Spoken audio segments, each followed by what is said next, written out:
వాళ్ళకు ప్రభుత్వం కానీ ప్రైవేట్ వాళ్ళు కానీ ఆ యువకులకు సరైన శిక్షణ ఇవ్వడం వల్ల వాళ్ళు ఒలింపిక్స్లో మెడల్ కొట్టినారు. అందుకే తెలంగాణ రాష్ట్ర ప్రభుత్వం ఒక దీక్ష పూనింది. తెలంగాణలో ముఖ్యంగా sports university, young India sports university ప్రారంభించడం ద్వారా 2028లో ఈ దేశం తరఫున ఒలింపిక్స్ లో బంగారు పతకాన్ని సాధించే బాధ్యత తెలంగాణ తీసుకుంటది. అందుకే స్పోర్ట్స్ యూనివర్సిటీని ఇవాళ మనం తెలంగాణ రాష్ట్రంలో మనం ప్రారంభించుకుంటున్నాం.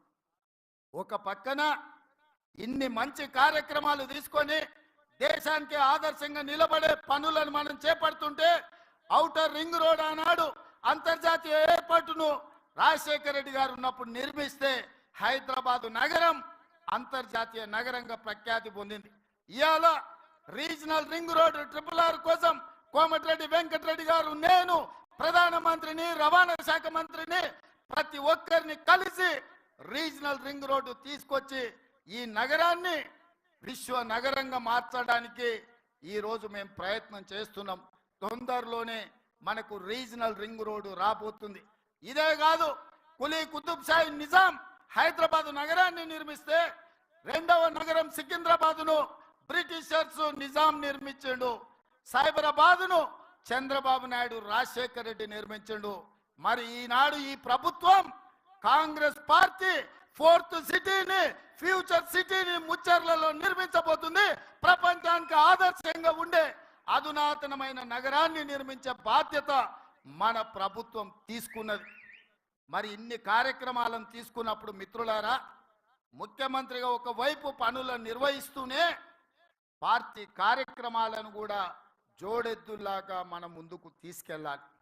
అందుకే ఈనాడు శ్రీమతి సోనియా గాంధీ ఖర్గే గారిని నేను కలిసి పార్టీ అధ్యక్షుడిగా పూర్తి సమయాన్ని ఇచ్చే నాయకుడిని నియమించండి, తద్వారా ప్రభుత్వం తీసుకుంటున్న నిర్ణయాలు, ప్రభుత్వం చేపడుతున్న సంక్షేమ కార్యక్రమాలు, ప్రభుత్వం చేస్తున్న అభివృద్ధిని గ్రామాలలో, తండాలలో, గూడాలలో, మారుమూల పల్లెల్లో తెలంగాణ రాష్ట్రంలో ఉన్న 4 కోట్ల ప్రజలకే కాదు, ఈ దేశంలో ఉండే 140 కోట్ల ప్రజలకు ఒక ఆదర్శ రాష్ట్రంగా తెలంగాణను తీర్చిదిద్దాలి అంటే పూర్తి సమయాన్ని కేటాయించే రాష్ట్ర అధ్యక్షుడు ఉండాలి, క్రియాశీలకంగా పనిచేయాలి, కార్యకర్తలతో సమన్వయం చేసుకునే వాడిని వెయ్యండి అని చెప్పి అధిష్టానానికి మేము అందరం చెప్పినాం.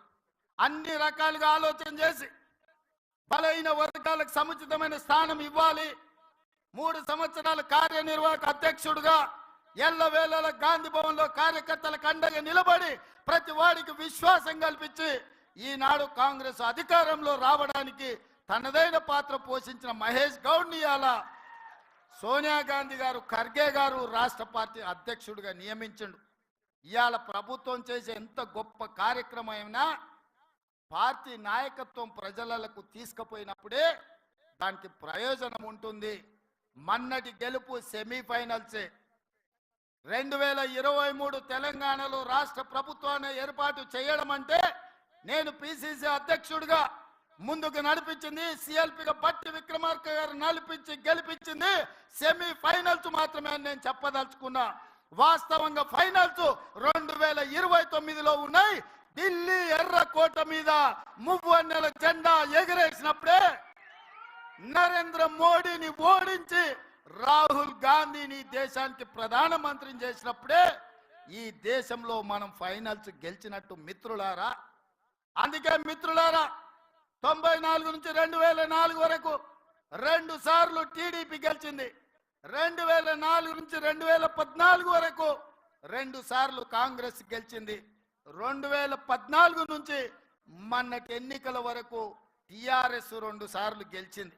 ఇప్పుడు నేను మీ ముందు గర్వంగా సగర్వంగా చెప్పదలుచుకున్న 10 సంవత్సరాలు నిరంతరాయంగా ఈ రాష్ట్రంలో కాంగ్రెస్ అధికారంలో ఉంటుంది. 2029 పార్లమెంటు ఎన్నికల్లో తెలంగాణ రాష్ట్రం నుంచి 15 పార్లమెంట్లు గెలిపించి రాహుల్ గాంధీని ప్రధానమంత్రిని చేసినప్పుడే మనం ఫైనల్స్ గెలిచినట్టు. అప్పటి వరకు ఎవరు విశ్రమించొద్దు, ఎవరు సెలవు తీసుకోవద్దు, ఎవరు నిరాశ చెందొద్దు, మనందరం సమన్వయం చేసుకోవాలి. ఇంత ఫైనల్స్కి వెళ్ళే సందర్భంలో మహేష్ గౌడ్ గారి భుజ స్కంధాల మీద మల్లికార్జున్ ఖర్గే గారు, కేసీ వేణుగోపాల్ గారు ఇవాళ కీలకమైన బాధ్యత పెట్టిండ్రు. నాకు సంపూర్ణమైన విశ్వాసం ఉంది మిత్రుడి మీద.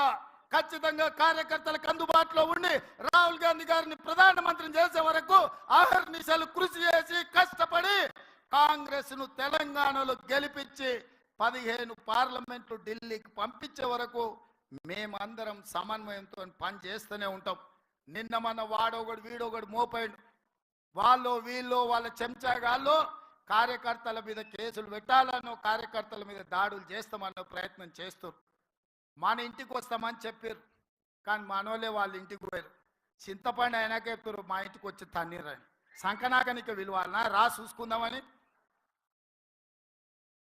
నేను చెప్పిన నేను లేను, శాంతి భద్రతలు వస్తానే చూసి శాంతి భద్రతలను సరిదిద్దండి అని చెప్పిన.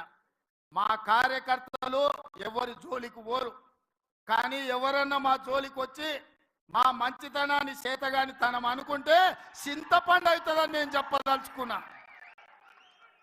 మా మహేష్ గౌడ్ గారు కొంచెం సౌమ్యుడు అయి ఉండొచ్చు, కాకపోతే వెనకాల నేనున్న ఆ సంగతి మరవద్దు.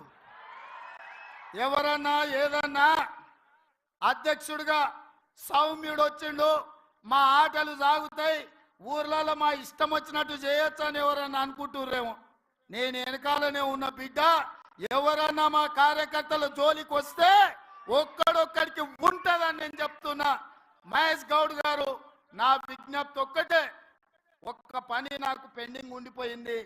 కార్యకర్తల ఎన్నికలు నేను చేయాల్సిన బాధ్యత ఈ లోపల మీకు వచ్చింది, అది మీ అదృష్టం. రాబోయే 3-4 నెలల్లో బీసీ కమిషన్ చైర్మన్ గా నిరంజన్ గారిని నియమించినాం. బీసీ జనాభా లెక్కలు తీసి వాళ్లకు రావాల్సిన వాటా వాళ్ళకి ఇచ్చి సర్పంచులు, ఎంపీటీసీలు, జడ్పీటీసీలు, మున్సిపల్ కౌన్సిలర్లు, మున్సిపల్ కార్పొరేటర్లు, జిల్లా పరిషత్ చైర్మన్లు, ఎంపీపీలను చేసే బాధ్యత మన ఇద్దరి మీద ఎక్కువగా ఉన్నది. ముఖ్యమంత్రిగా నేను, పిసిసి అధ్యక్షుడిగా మీరు సమన్వయం చేయాలి. ఇప్పటి వరకు జరిగిన ఎన్నికలు, ఎమ్మెల్యేలు, ఎమ్మెల్సీలు, ఎంపీలు ఇవన్నీ నాయకులకు సంబంధించినవి. నాయకులు ఎట్లో గట్ల నడుస్తుంది, కానీ కార్యకర్తలు కష్టాలలో ఆ కార్యకర్తల్ని గెలిపించి వాళ్ళని సర్పంచులుగా చేయాల్సింది, ఎంపీటీసీలుగా గెలిపించాల్సింది, జడ్పీటీసీ, ఎంపీవి, జిల్లా పరిషత్తులు చేయాల్సిన బాధ్యత మన మీద ఉన్నది. అన్నిటికంటే గురుతరమైన బాధ్యత, బరువైన బాధ్యత ఇదే. ఈ రోజు మీ భుజాల మీద అది ఉన్నది. అందరినీ సమన్వయం చేయండి. గ్రామ గ్రామాన కార్యకర్తలు జెండా మోచినోళ్లను అవసరమైతే ఊపిరైన వదిలిండ్రు, కానీ జెండాను వదలలేదు. భుజాలు కాయలు కాసే విధంగా కాంగ్రెస్ జెండా మోచిన కార్యకర్త